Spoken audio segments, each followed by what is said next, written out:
네, 안녕하십니까. 저는 크리터널 데이터 사업 개발을 맡고 있는 신성철 실장입니다.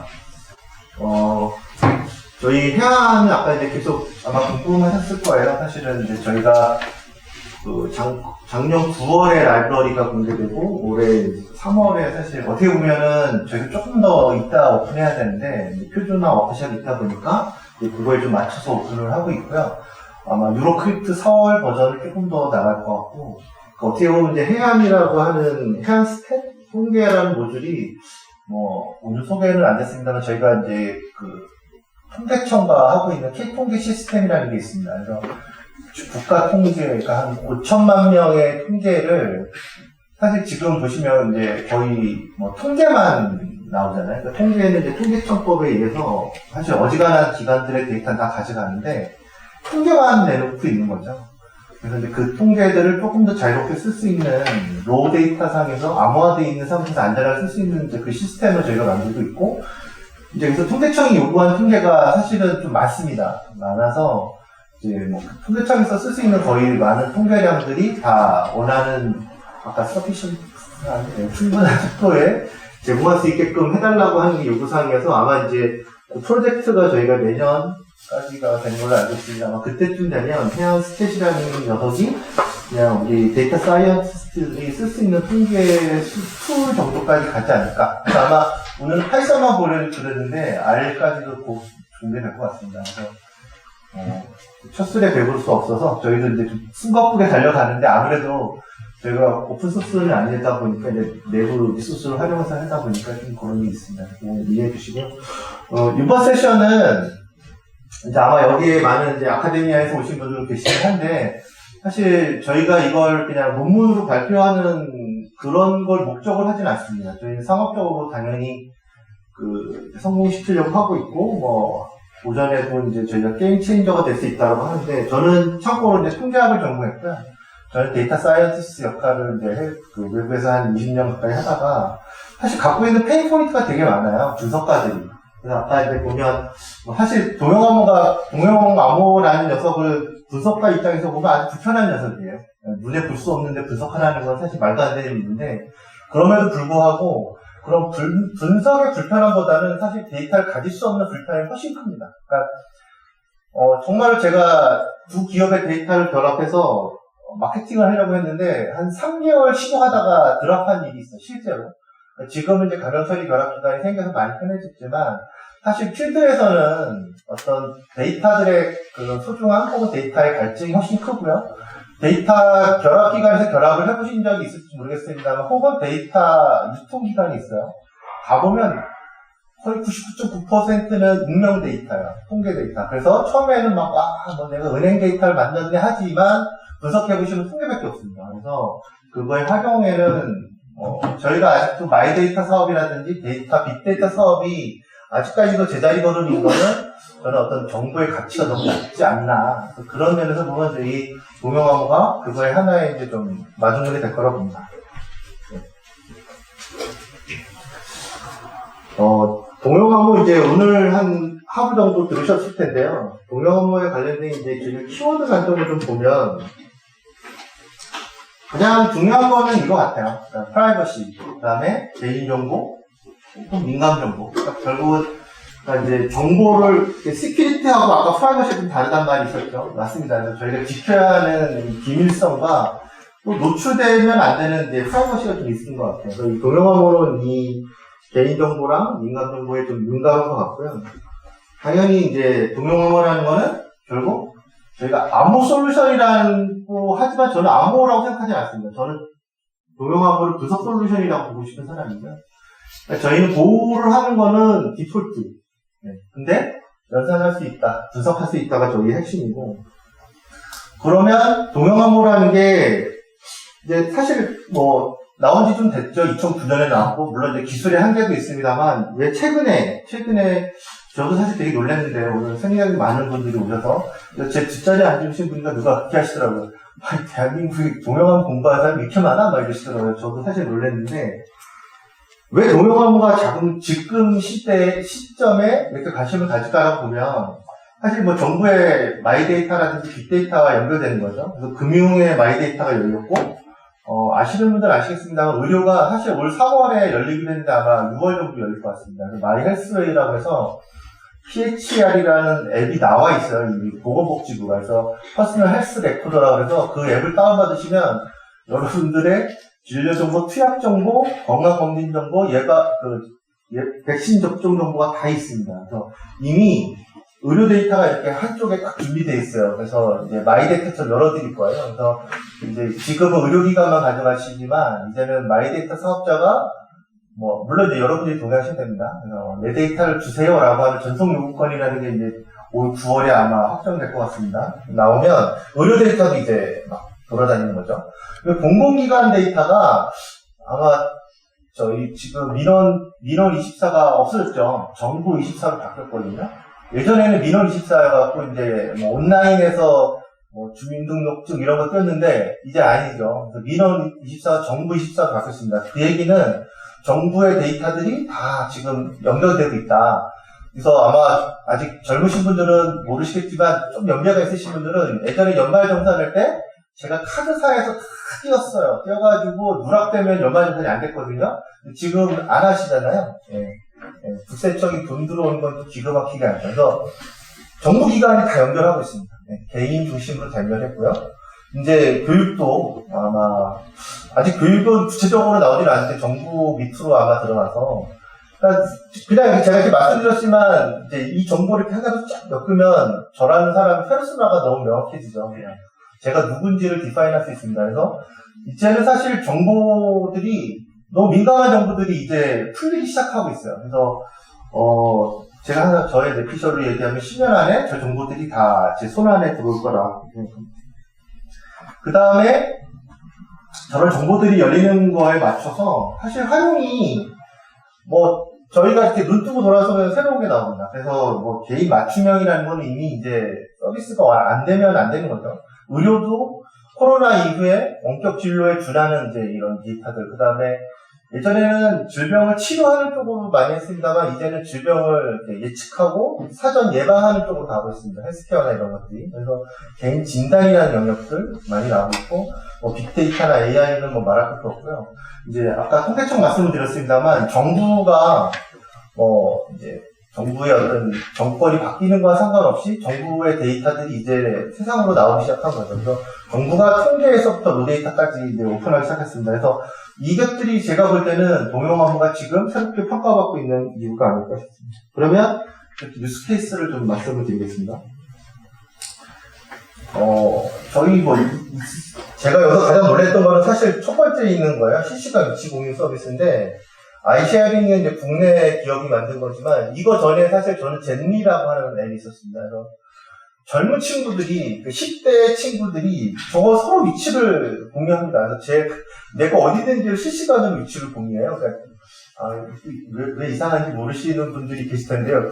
왜 모르는지 이상하신 분들은 이제 젊은 분들이고, 저 같은 사람들은 사실 이상하긴 했어요. 근데, 나의 위치를 나의 지인들에게 서로 공유하면서 모든 일상들을 공유하는 게 있고, 프렉스, 내비게이션, 광고 마케팅, 스마트 위치 관제 같은 것들은 이제 중요한 차량이나 이런 것들이 어디 있는지 다 보는 거고요.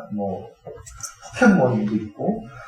사실 이런 위치 서비스가 요즘엔 어지간한 것들 다 위치를 가져가죠. 근데 정말 저렇게 된 위치가 안전할까? 물론 저희는 그냥 믿습니다. 기업을 믿는 거죠. 잘 관리할 거야. 그렇게 믿는 거죠. 그럼 이제 요것들이 하나의 대안인데요. 요거는 저희 크리토랩에서 만들었던, 이제 코로나 때 만들었던 코동이라는 앱입니다. 코로나 동선 안심이라는 앱이고, 아까 우리 동영하고 개념에서 잠깐 나왔던 개념이죠. 핸드폰에 저의 위치를 10분 단위로 얘가 이렇게 찍어놓습니다. 이렇게 저장을 하는 거죠. 그래서 지금은 저희가 이렇게 마스크 벗고 있습니다만, 코로나 초창기에는 확진자와 접촉됐으면 이제 그분들 밀접 접촉자라 해서 이렇게 2주간 격리됐잖아요. 그러니까 그 시대 때 이제 저희가 만들었던 거고, 그러면 이 앱에 이렇게 동선이 저장되면 제가 접촉 이용 확인하기를 클릭하면 그 당시에는 2주였어요. 그래서 저희가 동영하고 연산도 비싼데 저기 2주치 동선을 서버로 이렇게 보냅니다. 서버로 보내면 서버에는 이제 질병관리청으로부터 저희가 확진자들의 QR 정보를 갖고 왔거든요. 그럼 두 개를 암호화된 상태에서 비교 연산을 합니다. 같은 시간, 같은 장소에 있었는지를 비교해서 이제 결과도 사실 암호화되어 있어요. 그럼 결과가 핸드폰으로 오면 핸드폰에만 이제 복구화 키가 있어서 내가 접촉이 됐다, 안 됐다를 아는 겁니다. 그러면 이제 가서 검사를 받으라는 거죠. 그래서 이거를 저희가 2019년부터 질청에 말씀을 드렸는데, 바뀌셨으니까 말씀드리는데, 거절하셨어요. 거절하셨던 이유가, 저희가 서버가 알 수가 없습니다. 서버에서는 누가 접촉됐는지를 모르거든요. 근데 이제, 질청은 누가 접촉됐는지를 알려달라가 그들의 요구사항이었어요. 그래서, 이거는 저희가 어떻게 할 수 있는 게 아니라, 사실은 복구화 키가 핸드폰에만 있기 때문에, 저희는 누가 와서 해줄 수가 없어서, 이제 사실 그걸 거부하셨다가, 이제 코로나가 너무 확산되면서 이거를 정부 주도가 아닌 민간 주도로 해야 되겠다라고 하는 정책이 바뀌면서, 저희가 이제 시범 사업을 같이 했던 겁니다. 이런 것들이 1년에 보면, 유치기업 담보라든지, 제가 이제 만나봤던 분들이 이런 것들이 있어요. 영업사원들, 보험 설계사분들이 고객을 만났는지 알고 싶다. 혹은 이제 사회복지사가 실제 방문을 했는지, 이런 것들도 저희가 할 수 있고, 그리고 저희가 여기는 안 담았습니다만, 범죄자 등본 안심이라고 또 같이 이제,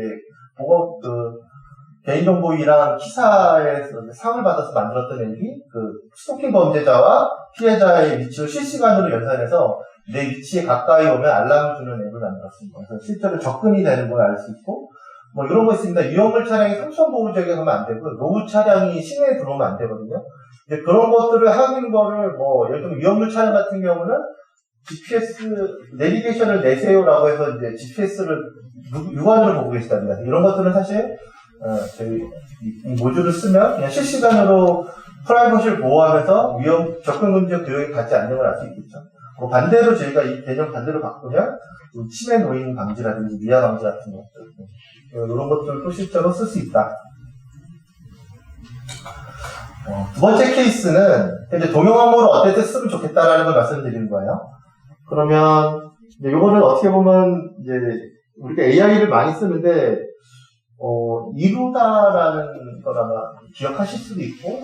지금은 서비스가 다시 오픈했나 모르겠네요. 그러니까 이제 챗봇 같은 아이였는데 제가 실제로 대화하는 내용들을 학습했어요. 그러니까 암호화를 할 수 없었던 거죠. 그래서 평문으로 해서 연인들과의 대화나 이런 프라이빗한 대화들을 실제로 학습에 쓴 겁니다. 그래서 그게 이제 됐고 또 이제 원래 한 거는 실시간 학습을 하다 보니까 제가 이제 성차별이라든지 인종차별 같은 학습을 시켜서 문제가 됐습니다만, 저희 이제 동영화나 이런 걸 하시는 사람들의 입장에서 보면, 왜 평문으로 학습을 시켰을까?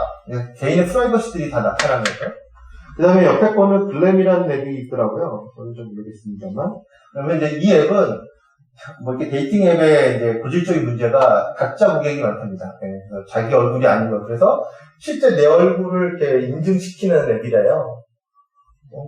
제가 저 사이트를 어떻게 믿고 제 얼굴을 글로 보내죠?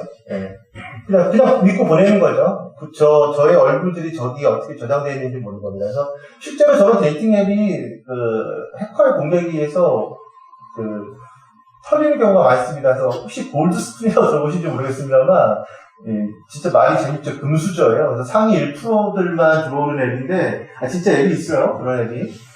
털렸어요. 그래서 사자들을 하시는 분과 이제 되게 미모가 출중하신 분들이 이렇게 해서 정말 자기의 직업을 이렇게 인증해야 되고 연봉 1억 이상 이렇게 인증해야 되고 하는 앱이 데이팅 앱이 있었는데 정말 그게 해커에 털려서 가지금을 먹은 사례가 있습니다. 그래서 저런 것들도 사실 민간 정보들이죠. 지금은 괜찮을까 모르겠어요. 알렉사가 이제 다 이렇게 듣고 있는 거죠. 그러니까 사실 제가 해야 되는 일은 학습도 아닌 거죠. 음악 틀어줘, 날씨 어때? 라고 하면 그거를 해석해서 인퍼런스 하면 되는데, 저 녀석이 사용자가 하는 말을 늘 듣고 있는 거죠. 그래서 말로는 살인사건이 났을 때도 실제로 부탁한 소리 같은 걸 해서 살인 그거에 증거 자료로 쓴다, 그런 얘기가 있습니다. 그래서 이 AI를 진짜 우리가 편하다고 하는데, 여러분도 챗 GPT에 진짜로 그러신 분들이 있답니다. 자기의 직업과 성별을 이렇게 물어봐서 맞추는지 하고, 틀림을 교정해준다고 하세요. 그러시면 안 됩니다. 그래서 AI가 편하지만, 우리도 모르게 그 편의성에 의해서 내 프라이버시들이 사실은 뒤로 빠지고 있지 않나. 그래서, 요게 보면 이제 아까 같은 이미지, 우리 트랜스퍼 러닝도 나왔는데, 이게 이제 저희가 실제 사업을 같이 하진 못했는데, 실제로 스마트 그 아이디라고 해서 페이스 아이디를 이용하는 스마트 아이디 실제 사업의 컨셉이었어요. 그래서 제 얼굴을 뭐 예를 들면 이제 공항 같은 데에서 하자고 했던 겁니다. 그래서 내 얼굴을 찍어서 이제 얼굴의 이미지죠. 피처 이미지들을 쭉 벡터로 뽑아내서 그거를 이제 뭐 예를 들면 등록을 합니다. 그래서 제가 오늘 뉴욕에 뭐 저녁 6시에 비행하는 사람이야 라고 하는 정보가 시스템으로 올라오면 이제 이 사용자가 들어갈 때 뭐 출입국이라든지 아니면 뭐죠? 면세점 같은 거 쓸 때 그런 것들을 자동으로 필사이드를 하겠다는 거예요. 그러면 실제로 여기 보시면 이 시스템이 필요한 거는 결국 제 정보가 하나가 뭐 정부나 어딘가에서 등록이 돼 있다라고 하면 이제 클라이언트가 이렇게 되는 거죠. 단말기가 지나갈 때 제 얼굴을 가서 서버에 이렇게 연산만 해주면 되는 거죠.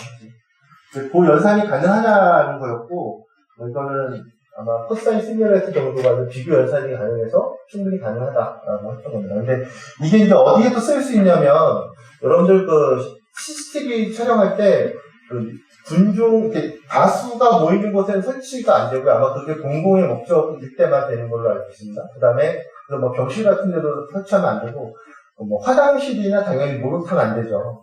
근데 병원에서 어떤 일이 많이 생기냐면 낙상이라든지 이렇게 쓰러진 현상이 발생하는데, 이제 뭐 특히 밤에 그 간병인들이 없을 때 뭐 노인이거나 뭐 이런 분들이 가다가 이렇게 쓰러졌는데 이제 방치돼서 사실 빨리 확인하면 바로 확인할 수 있는 건데 방치돼서 이제 좀 안타까운 일이 벌어지는 것들. 그래서 이런 프라이버시가 좀 있는 이미지들을 사실은 저희가 학습하는 건 아니고 얘는 그냥 인퍼런스만 하면 되는 거죠. 그래서 쓰러져 있으면 그 피처를 보고 아 이거는 어떤 행동이다라고 하는 인퍼런스 할 때 충분히 동영함으로 활용할 수 있다. 그럼 이제 텍스트도 아까 제가 뭐 GPT에 말씀을 드렸는데 요거는 이제 아주 초기 모델이긴 했어요. 저희 김정우 박사가 되게 싫어하는데 제가 이거 쓰면 그러니까 이 컨셉은 뭐였냐면 그러니까 뭐 예를 들면 뭐 메디컬 치프 같은 거 할 때 이제 뭐 그냥 많이 하죠. 그리고 실제로 정부에서 하는 게 만성질환 관련된 상담 챗봇이 있어요. 그러면 이제 뭐 아주 그냥 뭐 근육통이나 이런 건 상관없는데 정신과 관련된 걸 물어볼 땐 괜찮나?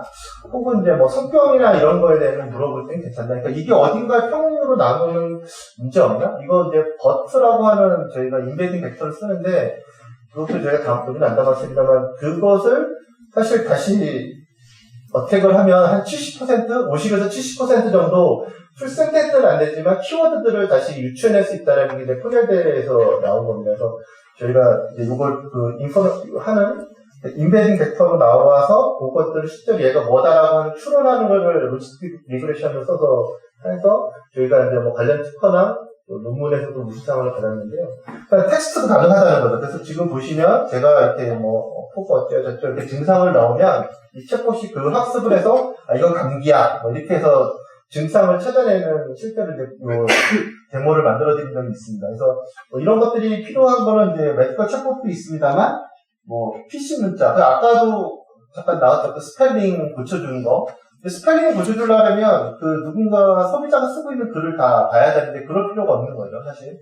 그래서 충분히 가능하다. 그래서 뭐 스팸이나 할 때 전체 문자를 볼 필요 없이 가능하다는.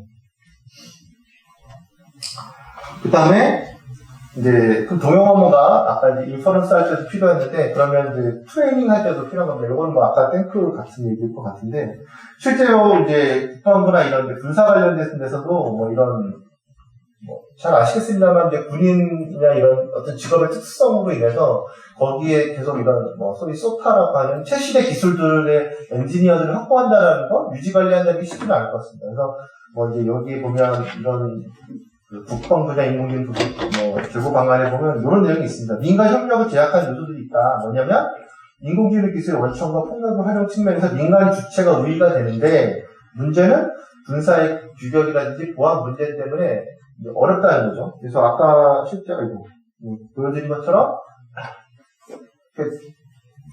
보여드렸습니다만 아군의 탱크나 뭐 이런 거를 해야 되는데 이제 그 안에서 할 수 없으면 누군가 이걸 아웃소싱 해야 되는 거잖아요. 근데 보통의 아웃소싱은 저희가 데이터를 주죠. 근데 이 뭐 예를 들면 탱크 뭐 저희 뭐 K9 뭐 이런 거 줄 수는 없잖아요. 예를 들어서 뭐 항공기가 이렇게 하고 북하고 찍었으면 더 줄 수도 없을 거예요. 학습을 해야 되는 것 자체가 어려운 거죠. 근데 아까도 저희가 트랜스퍼 러닝을 썼습니다만, 뭐 예전 같으면 저것들을 사실 동영암으로 저거를 아예 AI 모델을 처음부터 만든다는 건 좀 가능할 것 같은데, 아마 네, GPU를 한 수천 장 써도 꽤 오래 걸리지 않을까요? 네, 되게 오래 걸릴 것 같습니다. 그래서 이제 저희 회사가 제안하고 실제로 구현한 거는 뭐 이제 프리트레인드 된 모델을 가지고 와서 실제로 한 1000장 정도를 더 추가 학습한 걸로 알고 있습니다. 그래서 마지막 그 레이어를 저희가 로스틱 리그레션 하는 레이어를 하나 얹어서 이제 추가 학습 한 20초 정도밖에 안 걸렸다고 하고요. 그리고 나서 이제 탱크를 아까 보셨지만 한 0.3초 안에 이제 결과를 찾아내는 그런 모델을 만듭니다. 그래서 이게 이제 어디에 또 필요하냐고 보면 이런 민감 정보인데도 AI가 하고 싶은 데가 많습니다. 그래서 뭐 유전체 같은 경우에도 지금 유전체는 감염정보 처리의 유보예요, 유보. 예외도 아니고 유보. 그러니까 이거는 딱 진료용일 때만 쓸 수 있고요. 어떤 의료정보도 이제 의료정보도 개인정보의 주량은 더 강하죠. 어떻게 보면 감염 처리에서 분석할 때 쓸 수 있는데 음성정보하고 유전체 정보는 아예 유보되어 있습니다. 워낙 위험하니까. 유전체 분석 같은 것도 상당히 지금 뭐 많은 시도들이 있습니다. 질병에 대한 예측할 수 있고 이게 이제, 실제로 이거 HR은 제 개인적인 경험입니다. 제가 한 2개의 기업에서 실제로 업무를 하면서, 저는 이제 데이터 분석을 하는, 주 업무를 하다 보니까, 이제 이런 게 있었습니다. 입사할 때 인적성 보는데, 이제 인사에서 관심 있는 건, 이게 부서마다 좀 다른 것 같고, 그 다음에, 이게 리더로 성장시켜야 되는 아이와, 그냥 전문가로, 스페셜리스트로 성장시켜야 되는 트렌이 좀 다르더라.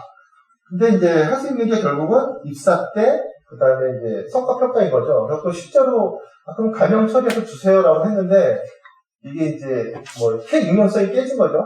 특정 부서에 나이, 성별 딱 치니까 한 명이 특정되는 거예요. 그래서, 얘 누구 같은데? 라고 이제 맞았어요, 진짜로. 그래서 이제 그 과제를 못한 사례인데, 실제로 이런 것들이 민감하죠. 네. 제가 지금 계속 해보자고 하는데 못하는 게 있는데, 서울대에 입학하는 학생들의 그 정보를 암호화해서 분석해서 어떤 친구들이 실제 서울대에 합격을 하고 그 친구들이 실제로 서울대에 입학해서 1, 2학년 때 퍼포먼스가 좋은지 분석하면 재밌을 것 같지 않으세요?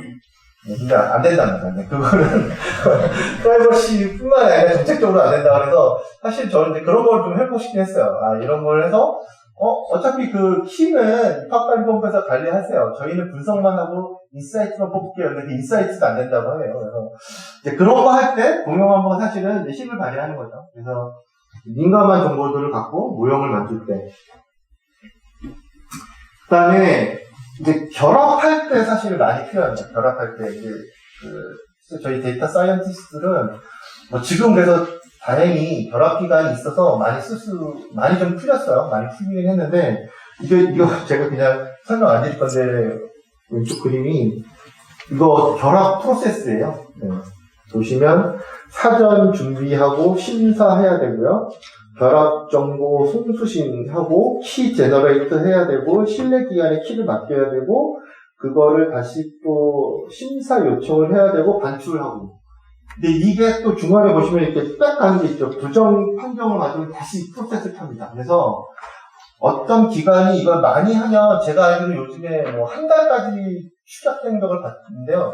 처음에 한 10개월, 12개월 걸린 데가 있었습니다. 그래서 정부기관이 이거 하다가 이제 승인이 됐는데 기관장이 바뀌신 케이스 봤습니다. 그래서 너무 어려운 거죠. 그래서 이제 감염 처리는 그러니까 대체 범주와 혹은 상하당 코딩. 예를 들어서 급여인데 다른 분들은 다 1억 언더인데 갑자기 이재용 회장이 있어서 50억 이러면 이제 그 값으로 감염 처리해서도 이 사람은 이재용이야라는 거 알잖아요. 상하당 코딩을 해야 되고 혹은 이제 구분 삭제를 해야 되는 겁니다. 그래서 요즘에는 이제 실제로 표지에서 보면 너무 많은 이제 항목이 와서 감염 처리가 좀 느슨해진 것 같긴 한데 여하튼 감염 처리라는 것은 정보의 손실이 불가피하다. 그리고 두 번째는 이 감염 처리는 이제 목적이 정해져 있어요. 통계 작성, 과학적 연구, 공적 기록 보전. 사실 어떻게 보면 이제 빅데이터 사업이 계속 제자리 걸음인 것 중에 하나가 저 부분이고, 저런 것들은 계속 마이데이터나 이런 쪽으로 가면서 좀 풀릴 것 같습니다. 그래서 이제 감염 처리가 마음 원할 때마다 쓸 수 있는 건 아니다. 그리고 세 번째가 이 절차가 너무 복잡하고요. 그 다음에 딱 전문 기관에서만, 지정된 기관에서만 해야 되고, 시간도 너무 오래 걸린다는 거죠. 그래서 동용 항목을 이제 저희가 계속 사실은 이제 규제 샌드박스라든지 이런 것들을 계속 하려고 하고, 혹은 시도하고 있고, 일부 하고 있는 것들을 보면, 뭐 이런 것들을 좀 안전해야 되겠죠. 일단 안전해야 되고, 또 신속하고, 그 다음에 정보에 손실 없는 결합을 할 수 있지 않을까 라고 하는 겁니다. 그래서 이것도 저희가 이제 실제로 해외에서 POC 했던 사례인데요. 그러니까 뭐 이제 저희 나라는 은행이 합병을 하면 이거 내 데이터야 이렇게 보거든요. 네, 봅니다. 그래서 인사적인 문제만 없으면 보는데, 이제 해외 같은, 특히 미국 같은 경우는 합병을 해도 그 데이터를 모기업, 인수한 기업이 피인수 기업의 데이터를 줄 수가 없었습니다. 그래서 이제 이분들이 요청한 건, 내 은행인데, 쟤네 걸 못 봐. 그러니까 합쳐서 프로 디텍션을 해보고 싶어. 뭐 약간 이런 거였어요. 그래서, 근데 데이터는 뭐, 저희가 해외다 보는데 줄 수는 없고, 그래서 이더리움 프로 디텍션 하는 저 데이터셋으로 저런 시나리오로 실제로 모델링이 되는지를 이제 보자라고 해서 저희가 했던 거고요. 당연히 이제 가능합니다. 저 때는 두 개 기관의 데이터 결합을 하고 실제로 이제 모델을 훈련한 거고요. 트레이닝한 데이터 13초에 1 플러스 0.1초 정도 걸렸던 데이터입니다. 그래서 실제로 저런 것들이 가능하다. 그래서 이거는 뭐 제가 더 뒤에 담으려도 안 담았는데, 이제 정부에서는 어떻게 생각하고 있냐면, 감염정보 결합에 이어서 이제 마이데이터도 있습니다만, 사실 마이데이터는 제 데이터잖아요. 그러니까 제 데이터를 갖고 어떻게 활용할 수가 없습니다. 그래서 마이데이터에서 지금 이제 나오고 있던 거는, 원래 마이데이터는 데이터의 주권을 개인한테 주고 개인한테 베네핏이 들어가게 하는데, 지금의 마이데이터는 그렇지 않죠. 저한테 주권이 있는지 모르겠습니다만 베네핏이 없습니다. 그래서 지금 마이데이터 사업이 계속 나오는 거는, 그래서 활성화시켜라. 거래를 활성화시키고 프로핏을 만들어서 개인한테 베네핏을 제공해라라는 겁니다. 근데 보시면 알겠습니다. 마이데이터인데 어떻게 베네핏을 주죠? 결국 마이데이터 사업자가 그 마이데이터를 모아서 그걸로 사업을 해야 되는 거죠. 결국에 그 데이터가 필요한 서비스 프로바이더한테 데이터가 제공되는 사업이 갈 겁니다. 두 번째 어프로치는 뭐냐면, 마이데이터뿐만 아니라 지금 통계청에서 일어나고 있는 그 데이터도 결국엔 뭘 만들고 싶냐면 안심구역이라는 걸 만드는 거예요.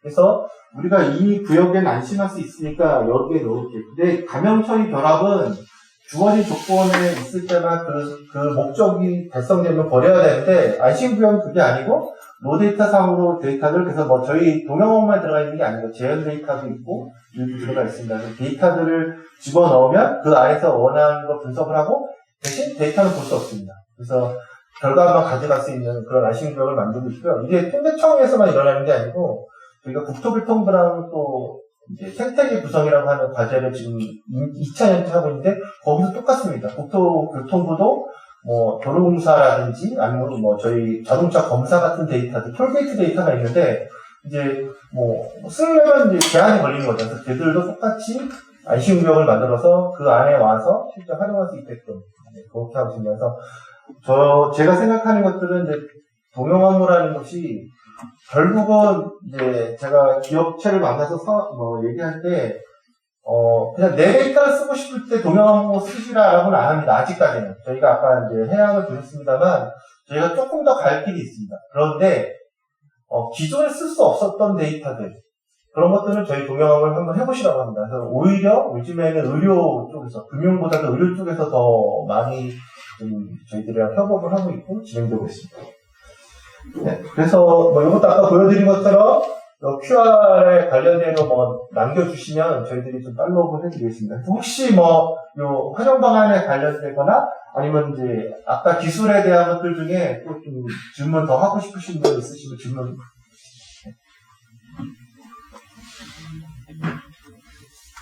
네. 네, 설명해 주신 내용 잘 들었습니다. 아까 탱크 자동차 그런 것들 할 때 결국, 외부로 데이터를 간출할 때, 데이터를 갖고 있는 기관에서 그러면 AI를 학습할 수 있을 만큼 피처를 뽑아서 전처리를 한 다음에 그걸 동영암호화 시켜서 내보내야 되는 건가요? 아니면 이미지 자체를 내보내면 거기서 피처를 추출할 수 있는 다른 기능들이 있는 건가요? 저희가 지금 요번에 제시한 거는 이제 피처까지는 평문으로 뽑고, 네, 그 피처가 뽑힌 벡터 단위에서 그거를 인크립트하는 모델입니다. 이미지에서 암호화된 이미지에서 피처를 뽑아낼 수 있는 방법은 현실적으로 불가능하겠죠? 암호화된 데이터에서 피처를 뽑는다는 거. 하실 수 있죠? 근데 이론적으로 가능할 것 같습니다. 근데 네, 저는 제가 저희 기술 쪽에서 만들어 주시면 제가 지금 버트도 같은 개념인데요. 네, 결국은 인베딩되어 있는 벡터에서 그 버트에서 벡터를 뽑아내고 나면 이제 거기서 인크립트를 하는 거죠. 왜냐하면 그것도 아까 말씀드렸지만 이제 리버스에서 계속 어택을 하면 거의 실제로 한 50%에서 70% 저희가 보니까 풀센텍스까지는 안 나오는데 키워드들은 나오더라고요. 그러니까 그런 것들은 이제 프라이버시가 깨진다고 보는 거죠. 예전에는 그냥 벡터잖아 이런 건데 아까 이 페이스 아이디 말씀드렸는데 이것도 사실은 시나리오가 어떤 거였냐면요. 인천공항이었는데 그러니까 한 25만 명 정도가 하루에 이용한답니다. 코로나 전에. 그러니까 한 50만 명 정도 되는 DB는 올려놔야겠다. 근데 저거를 이렇게 어쨌든 개인의 정보가 출입국을 해야 되니까 이걸 유변조가 안 되겠다라고 해서 이제 블록체인에 넣는 개념을 생각하신 건데 이제 아차 싶었던 거죠. 그러니까 왜냐면 비행이 끝나면 사실은 그 정보는 셧다운 돼야 되고 이게 이제 나중에는 글로벌로 표준까지 해서 이제 글로벌까지도 이렇게 넘나드는 여건처럼 하고 싶은 건데 생각해보시면 여러분들의 얼굴이나 지문 같은 이런 이제 바이오 인포메이션이 어쨌든 벡터화 됐다고 하지만 이제 글로벌리 이렇게 네트워크에 계속 떠 있는 거죠. 그래서 이제 그분들이 생각한 건 이게 필요할 때는 사용자가 키를 가질 수 있었으면 좋겠다라는 생각을 했던 거고 그게 비행이 끝나면 이제 좀 내려왔으면 좋겠고 이런 시나리오다 보니까 이게 유변조뿐만 아니라 프라이버시도 되게 중요하구나라고 해서 사실 이미지에서도 여기도 저희가 추출하는 건 저희가 하는 건 아니고 클라이언트가 하는 겁니다.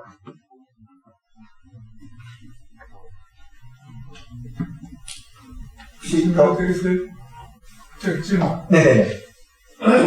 오늘 들어보니까 세계적으로 아주 CKPS가 굉장히 많이 동종 레벨까지 올라갔는데 지금 그 기능상에 보면은 다른 거는 정수가 가능한 거고 CKPS는 이제 실수로 포커스되어 있잖아요.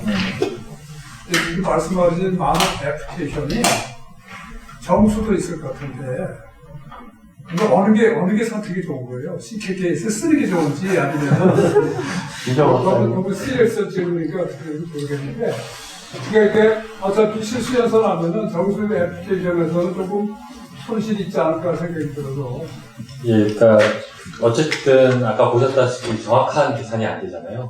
근데 정확한 계산을 요구하는 경우가 있거든요. 예를 들면 저희 블록체인 이더리움 자기가 몇 이더를 갖고 있는지 이런 것들을 동영상으로 해놓고 숨기고 싶다.